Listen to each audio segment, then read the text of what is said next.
Le pilote espagnol Fernando Alonso vient de faire une révélation explosive qui a complètement secoué les passionnés de Formule 1 dans le monde entier. Le double champion du monde, qui a 44 ans, a suggéré de manière très claire que la saison 2026 pourrait marquer la fin de sa trajectoire dans l'élite de l'automobilisme international. Cependant, cette affirmation représente-t-elle vraiment une décision finale ou y a-t-il des aspects bien plus complexes impliqués dans ce choix qui pourraient drastiquement modifier le scénario de la Formule 1 dans les années à venir? Pour comprendre l'importance de ce potentiel adieu, il est fondamental de reconnaître à qui nous avons affaire. Fernando Alonso transcende la condition d'un simple compétiteur dans le peloton de la Formule 1.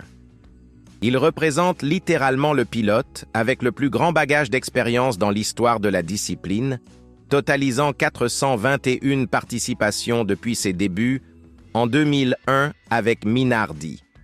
Nous parlons de quelqu'un qui a conquis 32 victoires, 106 podiums, 2 championnats mondiaux et qui possède également le titre mondial d'endurance conquis avec Toyota. Cet historique impressionnant ne peut être sous-estimé, et le départ d'un compétiteur de cette envergure signifie bien plus qu'une simple position disponible sur la grille. Les paroles d'Alonso sont apparues lors d'une conversation avec le journal espagnol AS et ces déclarations portaient une tristesse que nous observons rarement chez le double champion. Il a affirmé catégoriquement qu'il comprend être face à sa dernière opportunité, faisant référence aux transformations réglementaires prévues pour 2026. Et c'est ici que réside l'aspect fondamental que beaucoup négligent. Alonso ne se réfère pas exclusivement à la question de l'âge ou à l'usure physique. Il aborde la question de l'opportunité, du moment adéquat, d'une porte qui se ferme rapidement. Les transformations réglementaires de 2026 signifient une refonte totale en Formule 1, impliquant des modifications substantielles tant dans les aspects aérodynamiques que dans les unités motrices. Pour Aston Martin, ces changements constituent une chance extraordinaire, principalement en tenant compte des investissements considérables que l'équipe a réalisés dernièrement. L'arrivée d'Adrian Newey, qui détient maintenant une participation dans l'équipe et coordonne le développement de la monoplace de 2026, a élevé Aston Martin au rang des principales candidates pour capitaliser sur cette ouverture réglementaire. Cependant, se pose ici la question que personne n'aborde ouvertement. Et si Aston Martin réussissait vraiment un ajustement parfait avec ces changements? Et si la voiture de 2026 démontrait une compétitivité suffisante pour disputer des victoires et peut-être même le titre? Serait-il possible qu'Alonso ait réellement la détermination de se retirer exactement au moment où il disposerait enfin d'une machine compétitive après tant d'années de disette? Alonso lui-même a reconnu cette contradiction avec beaucoup de transparence. Il a mentionné que si la voiture présente de bonnes performances en 2026, ce sera probablement sa dernière année. Mais si la voiture déçoit, il existe une chance de poursuivre pour une saison supplémentaire afin de conclure avec une sensation plus positive. Cette déclaration expose un dilemme psychologique captivant. Le pilote, qui a toujours cherché des voitures compétitives, pourrait, ironiquement, prendre sa retraite précisément quand il en obtiendrait une. Et ici apparaît un élément qui est négligé par divers analystes. Alonso reconnaît qu'Aston Martin atteindra probablement un niveau encore supérieur en 2027 ou 2028, quand la stabilité réglementaire permettra à l'équipe d'améliorer encore plus son concept. Il a littéralement déclaré que la première année, l'équipe peut bien exécuter les choses, mais la deuxième ou troisième année, ils ont la garantie de bien exécuter les choses. C'est une confession impressionnante qu'il pourrait se retirer juste avant le moment de plus grand succès de l'équipe. Cette situation génère un scénario absolument singulier en Formule 1.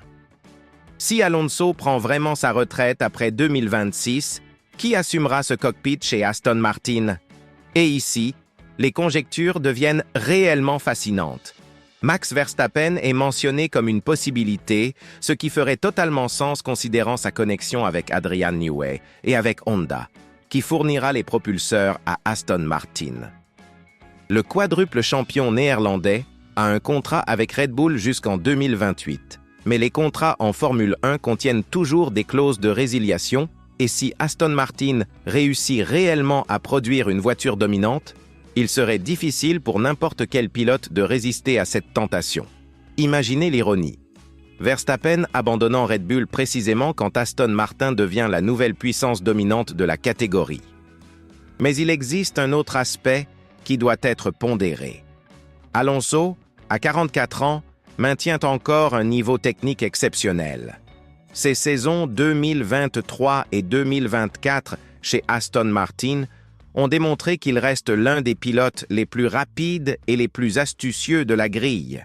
À 45 ans en juin 2025, il possédera encore les conditions physiques et mentales pour concourir au plus haut niveau.